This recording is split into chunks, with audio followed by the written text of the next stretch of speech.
Darrow Tomlinson, a Parkland Hospital employee, reenacts how he found that bullet on a stretcher.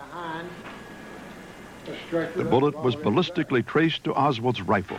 The Warren Commission concluded that it was the bullet that had wounded both men and that it had fallen out of Connolly's clothing onto his hospital stretcher.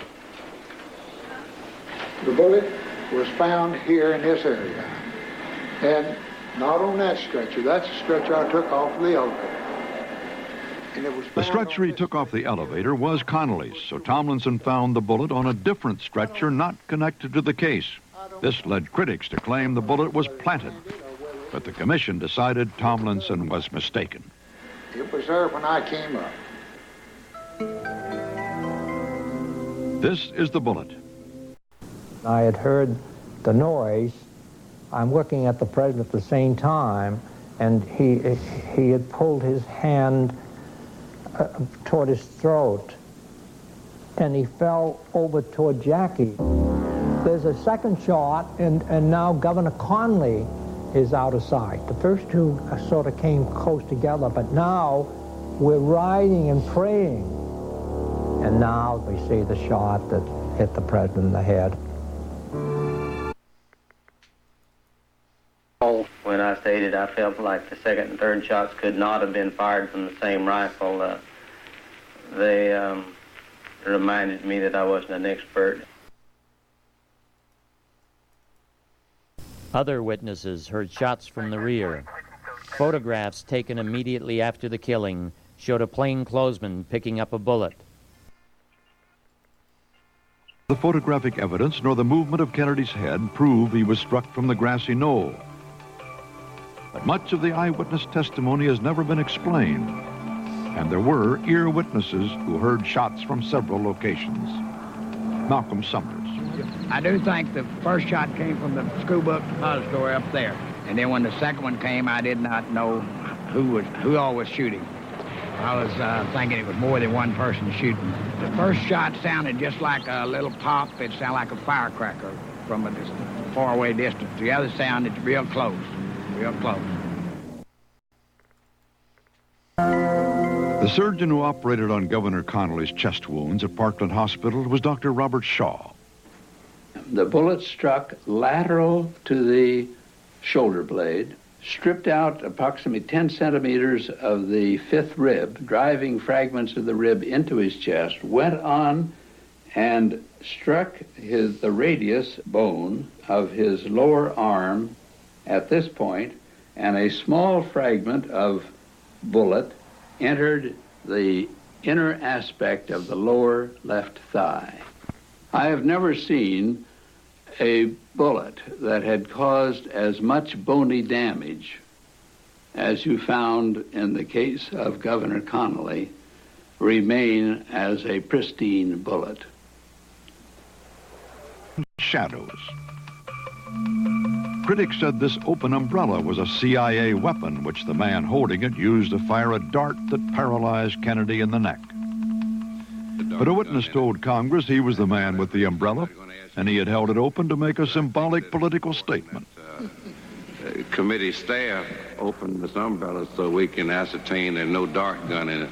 They're, as far as I'm concerned, they're certainly welcome to. Maybe you ought to turn that way with it.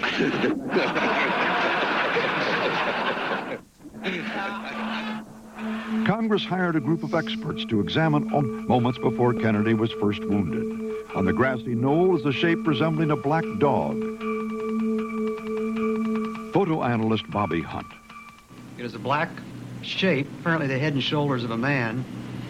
In the region of what we'd call the face, there was some pink tones, purported to be flesh tones. And there was also an object which looked like a rifle with a flash suppressor or a nozzle on the rifle. But we concluded that this was a human being. That conclusion was derived from the enhancement and from some color spectrographic analysis we did on the visible flesh tones of the object. We did not conclude, however, that that was a rifle. We simply said it was consistent with a blur induced by the motion of the photograph.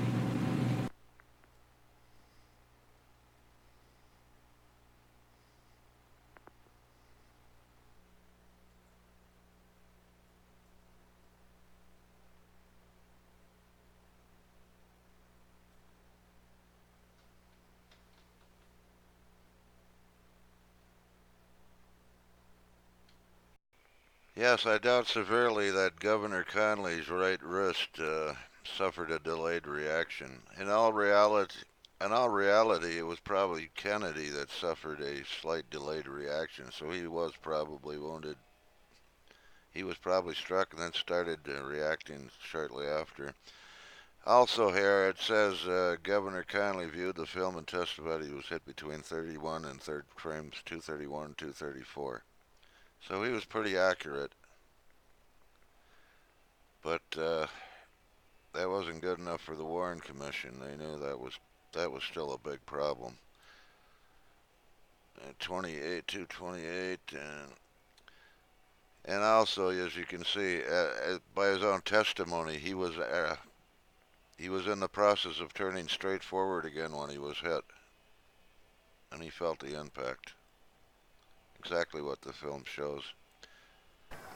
The most famous film of the assassination is the Abraham Zapruder film showing the president being killed. One of the most amazing FBI documents is the one in which the Bureau refuses the film because it had no evidentiary value. John Kennedy was obviously shot from the front. Everybody knows it. Virtually everybody in Dealey Plaza rushed to the grassy knoll where they heard the sounds. It came from a fence between the book depository and the railroad track. Lee Harvey Oswald posed with the weapons he used to kill President Kennedy and Officer Tippit. The head of CBS, Bill Paley, had been involved with the CIA from the time that it was the OSS. He'd always been a loyalist to him. And CBS invested their own credibility in this at the very, very beginning. At the moment of the release of the report, they were in the middle of a 2-hour special backing the report before it had ever been released. They had produced it, they had it ready, they had the interviews done. And they took him down to Dealey Plaza and they said, okay, Mr. Nix, where did the shots come from? Where did you hear the shots come from? From a fence between the book depository and the railroad track. Cut. Now, Mr. Nix, where did you hear the shots come from? It came from a fence. Cut. They finally pulled him aside, this man did, and pulled him aside and said, now, Mr. Nix, what did the Warren Commission say? Where did they say these shots came from? From the book depository. And they said, that's right, and that's what we want you to say. And I remember riding home with him. He was so upset. I mean, he would hit the driving wheel, the steering wheel, and say, why? I mean, they try and make me look like I'm insane. And I know that's where they came from. I know that's where the shots came from. The one that killed him also seemed to be inconsistent, both in terms of size and location. 6 of the Dallas doctors, including the neurosurgeon who pronounced Kennedy dead, said the cerebellum was visible through the hole in the skull. But according to the autopsy, the wound was not at the bottom and back of his head, where the cerebellum is located.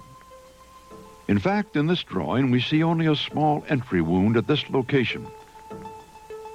The drawing, based on an autopsy photo of the back of Kennedy's head, was made public by Congress and seems inconsistent with this drawing showing the size and location of what critics point out looks like a large exit wound. The drawing was approved by Dr. McClellan, one of the attending physicians in Dallas.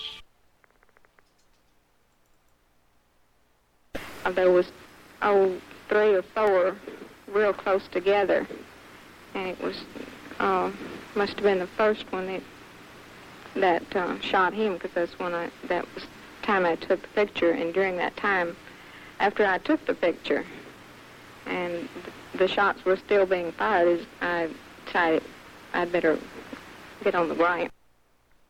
Here's another extreme close-up of that image done by Gary Mack and Jack White.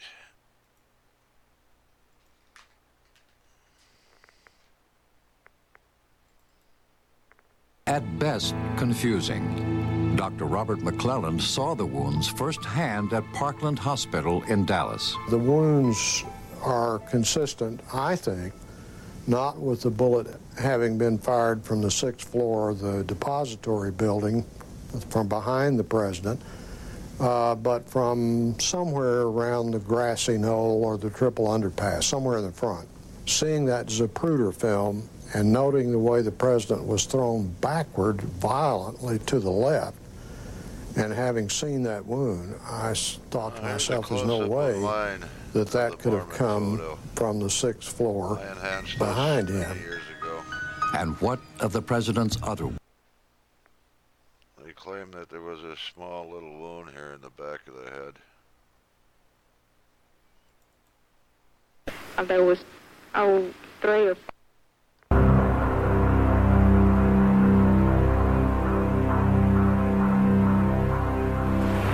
I had been panning shots through here so that I could get whatever was going to come down the street. And I saw that it was the President of the United States.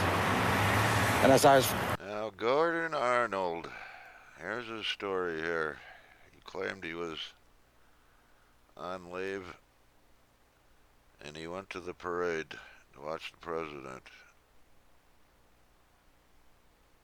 He claims he was standing on the sidewalk between the fence and the wall, the grassy wall, with his camera filming the motorcade. He heard gunshots, reports,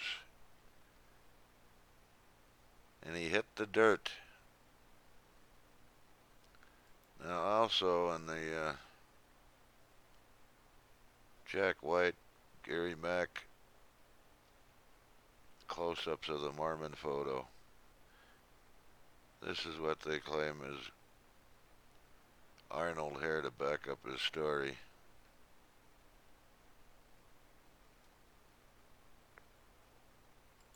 panning down this direction. Just as I got to about this position, a shot come right past my left ear. And that meant it would have had to come from this direction. At that time, I turned to Gail and said, that's it, hit the ground. And now, I've also found an image on that, on some of the photos of the grassy knoll. Also, Senator Yarborough was driving with Vice President Johnson in the motorcade, and as their car, there were two cars back. As they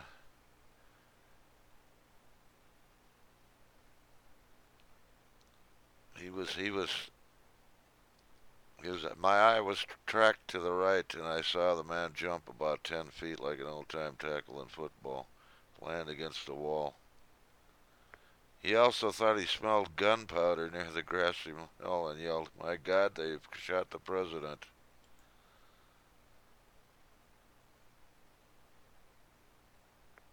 And and Arnold says he hit the dirt. Now here's a close-up I've found. Between the fence, the side steps is her hair. And this is the image I found. And it looks to me like Gordon Arnold hit the dust. Hit the dirt.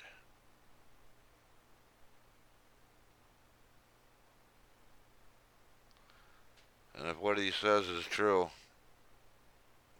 and that's him there, or the other image,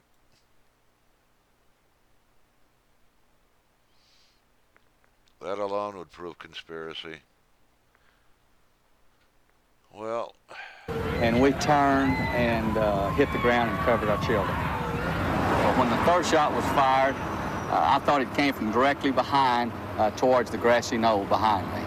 I based that primarily on the third shot, from what I saw of the side of the president's head coming off, and from the sound of the rifle, the report of the rifle. I will always believe that the man that shot President Kennedy was standing somewhere in the picket fence area, and no one will ever convince me any differently. It doesn't make sense to be hit from the rear and still have your face intact. Well, I am very dead certain at least one shot, including the one that took the president's skull off, had to come from the right front. And I'll stand by that to my death, over my mother's grave.